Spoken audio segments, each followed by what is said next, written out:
Youssefou, dis-moi, j'ai vu avec les patrons qu'on a 4 ans pour faire notre plan d'aménagement.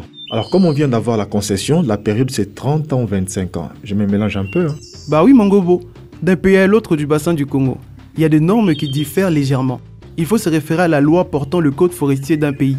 En RDC, c'est 25 ans. Ouais, tu as raison. En tout cas, il est obligatoire partout, dès qu'on a une activité d'exploitation forestière. Quelle journée!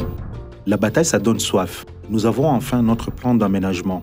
Il décrit et planifie tout dans le temps et dans l'espace. Oui, d'ailleurs, j'espère que vous avez bien pris en compte mes champs.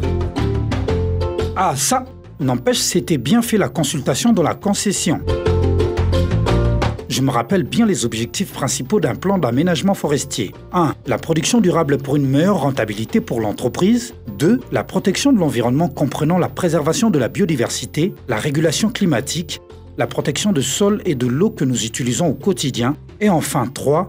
L'aspect social avec la prise en compte de besoins en développement des communautés locales et la préservation des droits d'usage sur le produit forestier. Les plans d'aménagement aident à pérenniser les ressources et qui garantit de l'emploi localement et tous les services qui peuvent procurer la forêt. Et puis, il ne faut pas les cacher. Qu'est-ce que ça aide dans la gestion des activités de l'entreprise? Les inventaires, par exemple. Je ne sais pas comment on pourrait s'en passer. Faut bien vérifier que nous avions été écoutés. Ah oui. Grâce aux outils mis en place via le plan d'aménagement de la société, ça aide. Lors des consultations, on a décidé ensemble des zones de développement rural pour les activités communautaires. Et on a indiqué sur la carte aussi les zones de protection culturelle et rituelle. Tiens, regarde. Oui. Et ça là, c'est la limite de la concession forestière, c'est ça? Très pratique. Cette cartographie participative de la concession forestière, on sait maintenant leur planning d'intervention.